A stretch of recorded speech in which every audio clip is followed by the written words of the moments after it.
10 మంది వైఎస్ఆర్సీపీ నాయకులు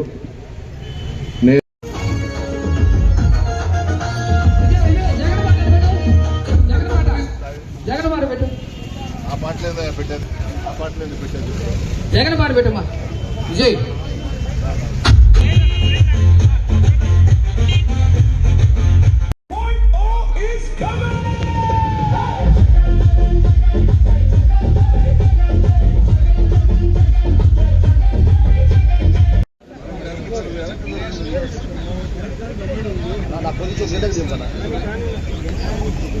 जोहार वैसा जोहार वैसा जोहार वैसा जोहार वैसा रावाला प्रेस वाले వెనక్కి రా బాగా వెనక్కి రండి నా ఫోటో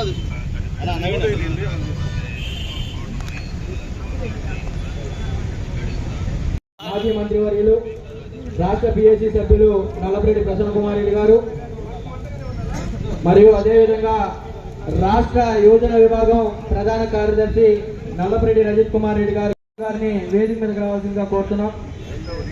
వల్లపు అరవింద్ గారిని వేదిక మీదకి రావాల్సిందిగా కోరుతున్నాం. చల్లా శశి గారు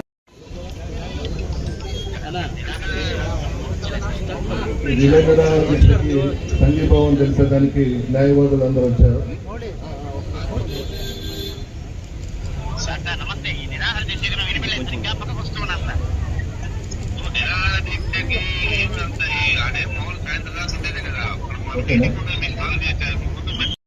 అప్పుడు ప్రెస్ మీట్ పెట్టుకున్నారు.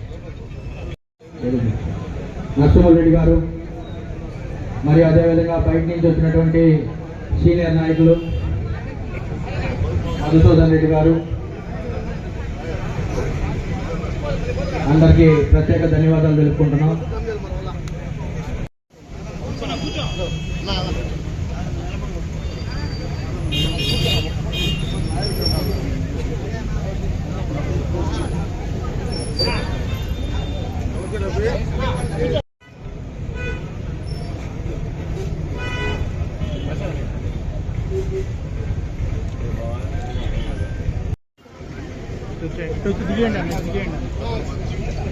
జాగ్రత్త జాగ్రత్త అన్న.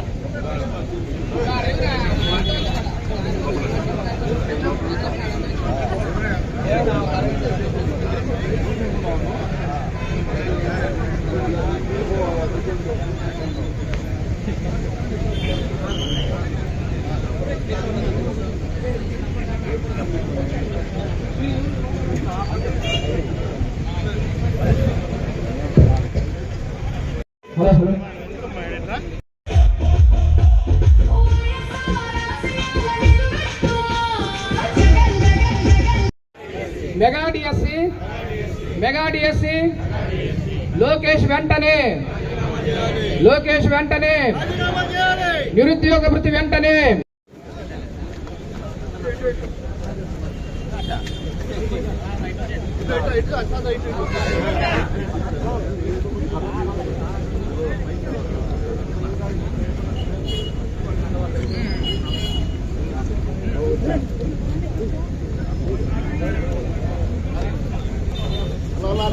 వెనక్రా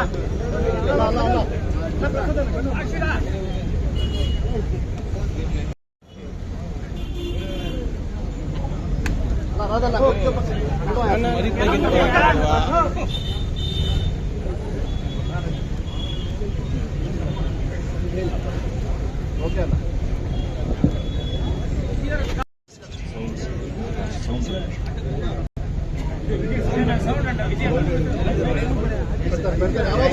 పార్టీ అధ్యక్షులు శ్రీ వైఎస్ జగన్మోహన్ రెడ్డి గారు ఇచ్చిన పిలుపు మేరకు డిఎస్సిలో జరిగిన అవకతవకలు, అవినీతి, అక్రమాలకు నిరసనగా రాష్ట్రమంతటా కూడా ఈ రోజు నుంచి రిలే నిరాహార దీక్షలు జరుగుతున్నాయి. అందులో భాగంగా ఈరోజు మనం కోవూరు నగర పంచాయతీ, కోవూరు మండలానికి సంబంధించి ఈరోజు ఈ కార్యక్రమం ఏర్పాటు చేసుకున్నాం.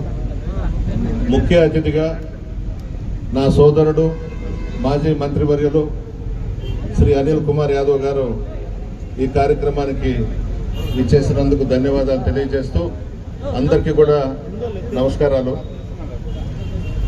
ఈరోజు డిఎస్సి విషయంలో విద్యార్థులు యువత అంతా కూడా రోడ్ల మీదకి వస్తున్నారు. చంద్రబాబు నాయుడు, లోకేష్ ఇద్దరు కలిసి ఈ డిఎస్సి ద్వారా నియమించాల్సినటువంటి టీచర్ పోస్టులన్నీ కూడా అమ్ముకున్నారు. ఒక్కొక్క పోస్టుకి 15 లక్షల నుంచి 20 లక్షల దాకా రేట్లు పెట్టడం కూడా జరిగింది. ఇక ఈరోజు మనం అందరం కూడా లోకేష్ రాజీనామా చేయాలని అడుగుతున్నాం. లోకేష్ చెడిపోవడానికి కారణం చంద్రబాబు నాయుడు. చంద్రబాబు నాయుడికి ఒక్కగానొక్క కొడుకు లోకేష్. చంద్రబాబు నాయుడు మంత్రిగా, ముఖ్యమంత్రిగా ఉన్నప్పుడు ఆ సంపాదించిన డబ్బంతా కూడా ఇంట్లో లోకేష్ కళ్ళతో చూశాడు, చూసి నేర్చుకున్నాడు. నేర్చుకునే ఈరోజు విద్యాశాఖ మంత్రిగా ఒక్కొక్క పోస్టుకి ఎంత తీసుకోవాలనేది నియమించి అర్హులైనటువంటి వాళ్ళందరినీ కూడా ఈరోజు అన్యాయం చేశారు.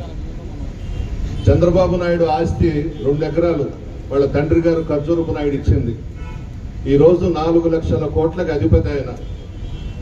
ఇవన్నీ చూసి లోకేష్ చంద్రబాబే సంపాదించాడు, నేనెందుకు సంపాదించకూడదని సంపాదన మీద పడిపోయాడు. ఏదేమైనా యువతకు, విద్యార్థులకు నేను పిలుపునిస్తున్నా.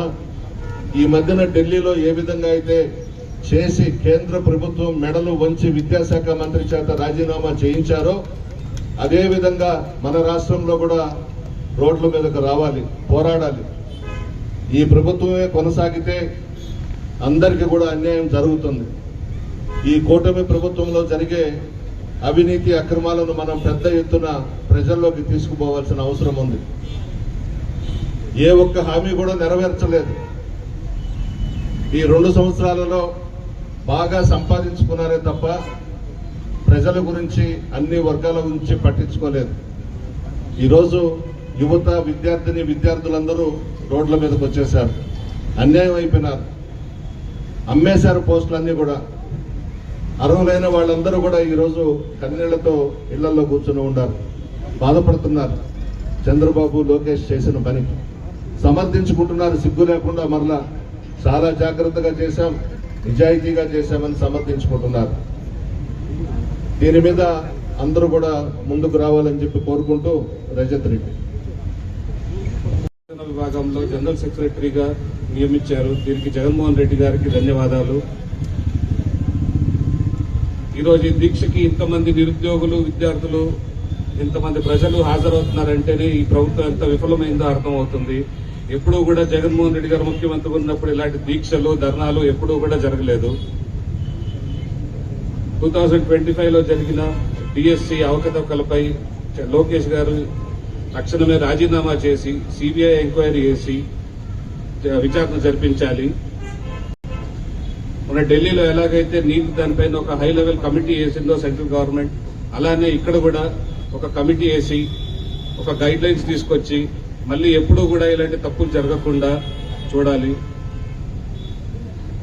నిరుద్యోగ వృత్తి ఎలక్షన్ మేనిఫెస్టోలో, కూటమి మేనిఫెస్టోలో ప్రతి నిరుద్యోగికి ఉద్యోగం వచ్చినంత వరకు ప్రతి నెల 3,000 ఇస్తామన్నారు. ఇప్పటికి దాని గురించి ఎవరు ఆలోచించట్లేదు.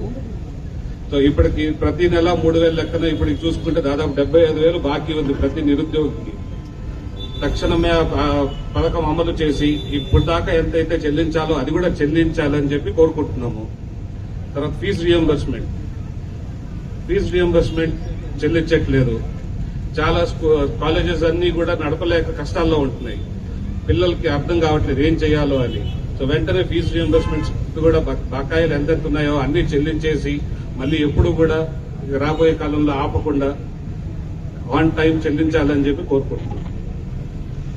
మేరకు రాష్ట్ర వ్యాప్తంగా ఏదైతే డిఎస్సి నియామకాల్లో జరిగిన స్కామ్ మీద రాష్ట్ర వ్యాప్తంగా జరుగుతున్న ఉద్యమ కార్యక్రమాల్లో భాగంగా కోవూరు నియోజకవర్గంలో ఏదైతే నిరాహార దీక్ష కార్యక్రమాన్ని చేపట్టిన మాజీ మంత్రివర్యులు పెద్దలు ప్రసన్న కుమార్ రెడ్డి అని గారి దీక్ష కార్యక్రమంలో పాల్గొనే అవకాశం కల్పించినందుకు ఇక్కడ ఇచ్చేసిన నాయకులకు, పత్రికా విలేకరులందరికీ కూడా పేరు పేరును కూడా ధన్యవాదాలు తెలియజేసుకుంటా ఉన్నాను. ఈ రాష్ట్రంలో కూటమి ప్రభుత్వం వచ్చిన తర్వాత కేవలం దోపిడీ, అరాచకాలు, ఎవరైనా మాట్లాడితే వాళ్ళ మీద కేసులు పెట్టడం, జైలుకు పంపించటం, ఏదో రకంగా భయపెట్టడం, ఈ కార్యక్రమాలు తప్ప ఏదైతే ఎన్నికల్లో హామీలు ఇచ్చారో ఒక్క హామీలు కూడా నెరవేర్చకుండా ఈరోజు అధికారంలోకి వచ్చి కేవలం ఈరోజు స్కాములతో ఈరోజు ఈ ప్రభుత్వం ఉంది. ఈరోజు నిజంగా భారతదేశం మొత్తం కూడా నీటు పేపర్ లీక్ అయితే ఈరోజు అన్ని రాష్ట్రాల్లో కానీ ఢిల్లీలో కూడా భారతదేశం ఒక్కసారి ఉలిక్కిపడేలాగా జెన్జీ చేసిన ఉద్యమ కార్యక్రమానికి ఆఖరికి ఎడ్యుకేషన్ శాఖ మినిస్టర్నే ఈరోజు రిజైన్ చేయించే కార్యక్రమం ఈరోజు ఏమాత్రం చిత్తశుద్ధున్నా, ఏమాత్రం కనీసం ఏదైతే అనేక మంది బిడ్డలు సంవత్సరాల తరబడి చదువుకొని ఎగ్జామ్స్కి ఇదై వస్తే ఈరోజు వాళ్ళు అనేక రకాల లొసుగులతో వాళ్ళకి నచ్చిన వాళ్ళకి డబ్బుల చేతులు మార్చి ఈరోజు డిఎస్సిలో వాళ్ళకి అవకాశాలు కల్పించడం నిజంగా ఈరోజు భారతదేశంలో ఇది చూస్తూ ఉన్నాం. ఈరోజు చంద్రబాబు నాయుడు గారు ఆయన కొడుకుకి ఉద్యోగం వస్తే చాలు, ఆయన కొడుకు ఒకడే ఈ రాష్ట్రం మొత్తంగా దోపిడీ చేసినా ఎటువంటి ఇది లేకుండా ఈరోజు నిరుద్యోగ వృత్తి అన్నాడు, 4,000 అన్నాడు. కనీసం 2 సంవత్సరాలు అవుతుంది. మనం చూశాను ఆయన సతీమణి భువనేశ్వరి గారు ఒక మాట అన్నారు, ఆయన చెప్పినయే చేయగలిగినే చెప్తాడు, చంద్రబాబు నాయుడు గారి జీవితంలో అబద్ధమే చెప్పాడు. నిజంగానే అదే పెద్ద అబద్ధం అని చెప్పి తెలియజేస్తా ఉన్నాం. గతంలో రాజశేఖర రెడ్డి గారు చెప్పేవాళ్ళు, చంద్రబాబు నాయుడు గారి నోట నిజంగానే వస్తే ఆయన తల 1000 చెక్కలవుతానని ఒక శాపం ఉందని చెప్పి ఈరోజు ఆయన ఇచ్చిన ఏ హామీ అయినా కూడా నిరుద్యోగ వృత్తి కానీ, ఫీజు రియంబర్స్మెంట్ కానీ, విద్యార్థులకు సంబంధించి ఏ ఒక్క ఇది కూడా ఈరోజు ఒక్క హామీ కూడా నెరవేర్చుకునే వ్యక్తి ఈరోజు చంద్రబాబు నాయుడు గారు, ఆ కుటుంబ ప్రభుత్వం. ఈరోజు జగన్మోహన్ రెడ్డి గారు కూడా భారతదేశంలోని ఎవరు చేయని విధంగా ఒకేసారి 1,30,000 సెక్రటేరియట్ ఉద్యోగాలు ఇస్తే ఎక్కడా కూడా ఒక చిన్న ధర్నా కార్యక్రమం కానీ, చిన్న అవకతవకలు ఉందని కానీ ఎవరు కూడా ప్రశ్నించలేని విధంగా 1,30,000 ఉద్యోగాలు ఇచ్చిన ఘనత ఆ రోజు మన ముఖ్యమంత్రి జగన్మోహన్ రెడ్డి గారు అని చెప్పి తెలియజేస్తా ఉన్నాను. అదే ఈ రోజు ఏది చూసినా ఆఖరికి క్రీడల్లో ప్యాకాటను కూడా చేర్చారంటే ఇంతకన్నా గొప్ప వాళ్ళని ఎక్కడన్నా ఉంటారా అని అడుగుతా ఉన్నా.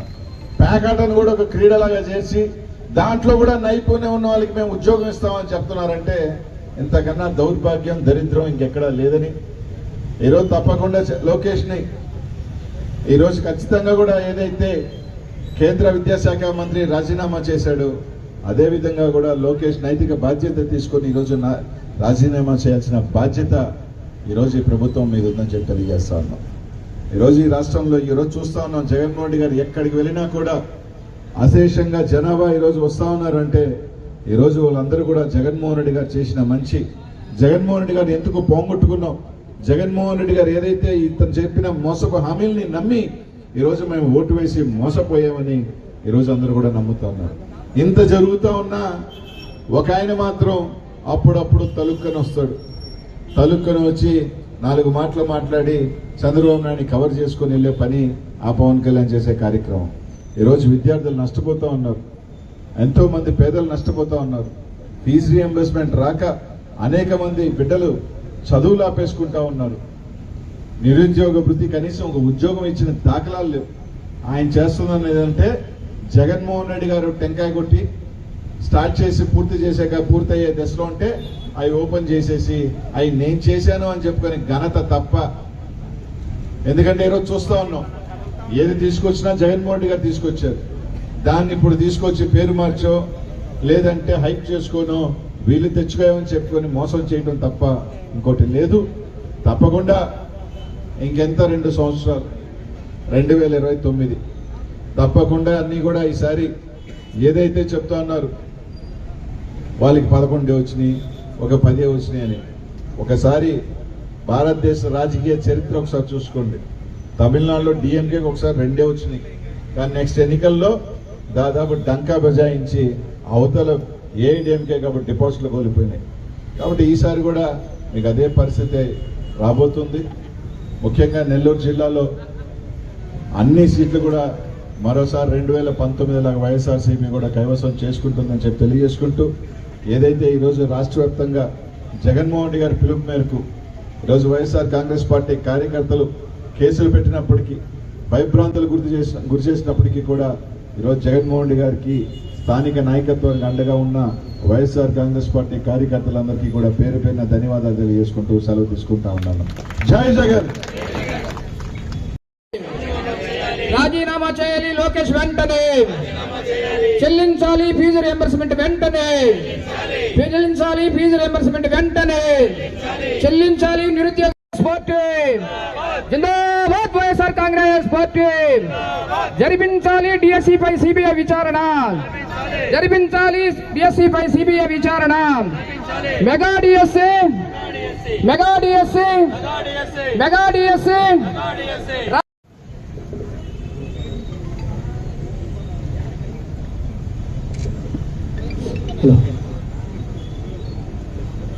జరిపించాలి డిఎస్సి పై సిబిఐ విచారణ, జరిపించాలి డిఎస్సి పై సిబిఐ విచారణ.